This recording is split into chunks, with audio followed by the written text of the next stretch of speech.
Bienvenidos amigos a este sábado por la tarde, a su pelotera, que definitivamente tiene como fondo a Juancho Torres. Juancho Torres, así como el negro Meyer, puso al porro en el contexto internacional. Juancho Torres en Nueva York ahora lo pone a sonar dentro de estas nuevas tendencias del mix y de las fusiones. Bajémosle el volumen para poder oírnos, porque de lo contrario terminamos en un fandango fenomenal por cuenta de Juancho Torres. La pelotera del día de hoy tiene que referirse a Juanito el Cartero. Juanito el Cartero es un personaje gracias a cuya actuación en la televisión fue posible colocar a Tacamandapio en el contexto internacional. A este otro Jaimito al que me voy a referir, de no haber sido por el carnaval, habría que levantarle otra estatua en alguna plaza de la ciudad por haber sido capaz de colocar a Barranquilla en el contexto de los lectores escriben del New York Times. Y lo digo de esa manera porque realmente no creo que la carta que cursó en defensa de lo que dijo el editorialista del New York Times sobre la traba que el señor Álvaro Uribe Vélez constituye para la paz en Colombia tenga ninguna posibilidad de ser publicada, primero porque se fue en español, y segundo porque es que los editoriales no se controvierten ni se pueden tampoco exigir rectificaciones ni ningún otro tipo de asunto, y menos cuando se trata de opiniones de naturaleza política que reflejan la posición editorial de esa casa periodística. Más bien que vaya al Financial, no sé a qué otro periódico norteamericano, que ahí sí le publican la totalidad del artículo y le hacen el favor de traducírselo. En todo caso, como él lo mandó a través del Twitter, indudablemente al New York Times, yo también hice lo mismo, controvirtiendo sus apreciaciones. Jaime trata de demostrar de que Álvaro Uribe Vélez no es una vaca atravesada en el camino, sino un verdadero prócer de la República. Un prócer que busca construir dignidad para este país, impidiendo que unos delincuentes, narcotraficantes, terroristas puedan acceder a las dignidades del Estado, y que además de eso a estas personas no se les puede permitir bajo ningún motivo que dejen de pagar cárcel, 5 a 8 años plantea él. A eso hay que decirle, y tal vez se lo dije un poco crudo, pero lo vuelvo a repetir, a Jaimito, el cartero de Barranquilla, que vaya al colegio Liceo de Cervantes y reclame que le devuelvan parte de la plata que su papá pagó para costearle una educación tan cara. Porque parece ser que o bien perdió el año o no le enseñaron que estos procesos de naturaleza política en Colombia tienen unos antecedentes que en algunos casos han rayado en la impunidad absoluta. Y me refiero al caso del Partido Liberal y el Partido Conservador, cuando en 1957 hicieron un plebiscito para elevar a la categoría constitucional unos acuerdos, los de Sige y Benidorm, y ninguno fue a la cárcel, ninguno contó la verdad, ninguno pidió perdón, ninguno devolvió un centímetro de tierra, sino que Guillermo León Valencia fue presidente, Alberto Lleras Camargo fue presidente, Laureano Gómez siguió en el Congreso de la República, Álvaro Leiva padre terminó también de embajador y de ministro de Estado, todos fueron gobernadores, todos fueron alcaldes, todos fueron encumbrados en el manejo del Estado colombiano, a pesar de haber sido los instigadores, los impulsadores, los financiadores, los directores de 50 años de violencia que puso no sé cuántos centenares de miles de muertos en Colombia entre 1920 y 1957. Sin embargo, en esa, vamos a llamarlo así, en ese acuerdo político, en donde nadie pagó nada, donde todos siguieron ocupando las dignidades del Estado y fueron presidentes de la República, el Partido Liberal y el Partido Conservador se convirtieron en garantes de no repetición.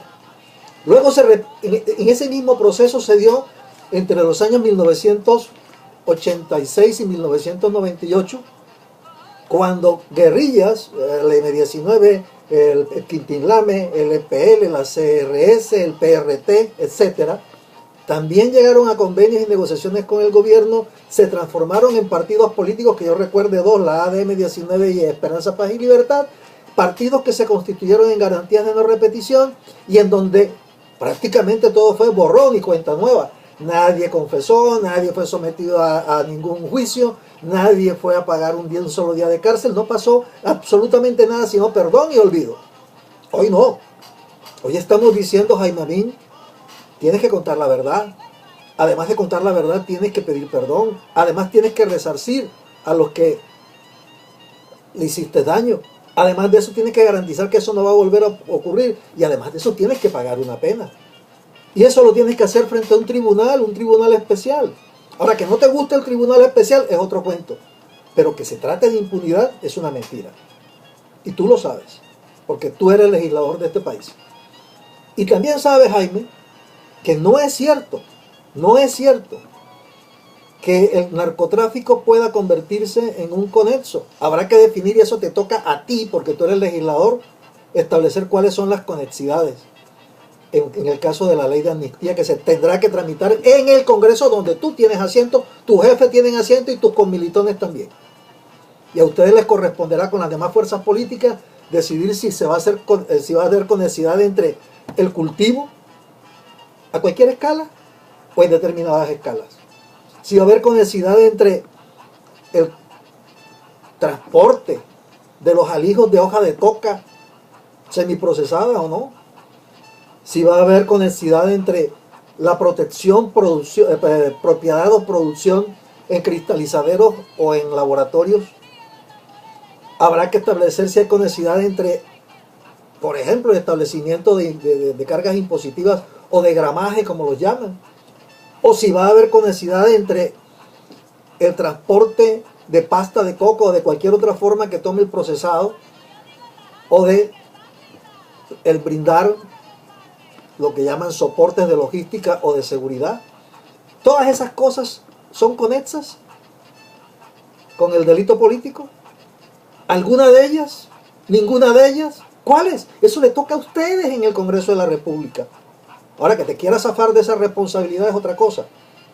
Pero es el Congreso quien tiene que definir cuáles son las conexidades. Lo mismo que frente a lo que llaman el secuestro. ¿Podrá considerarse en el protocolo 2 como secuestro lo que se llama capturados en combate? En ninguna forma se podrá aceptar la retención de civiles, o habrá algunas particularidades que sí, por ejemplo, cuando se trate de funcionarios del Estado o de servidores públicos con representación política. Eso lo tienen que definir ustedes, los congresistas, que para eso les pagamos. Negarte a eso ya es otra cosa. ¿Te da miedo?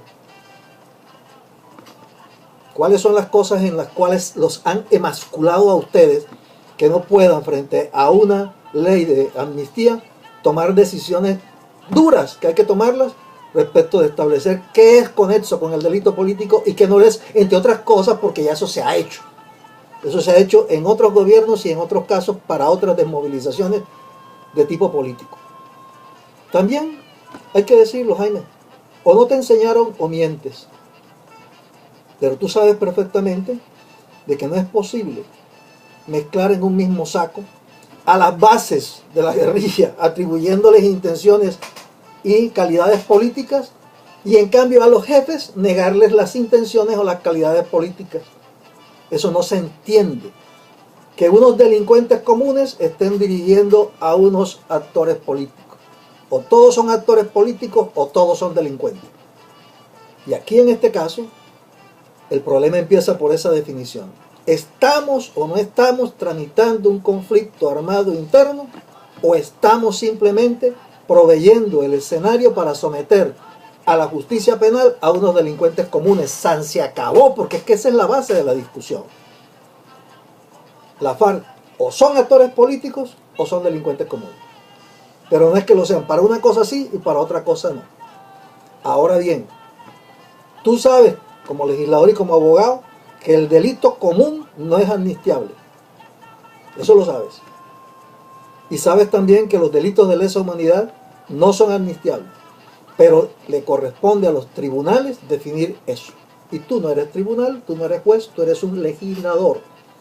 Y le corresponderá a esa justicia que algunos queremos sostener que es la justicia transicional articulada, y esa es una cosa que hay que discutirla, con una segunda instancia que defina como corte de cierre, que es una propuesta interesante que ya está circulando entre las redes sociales y en las mesas de trabajo del sí y del no.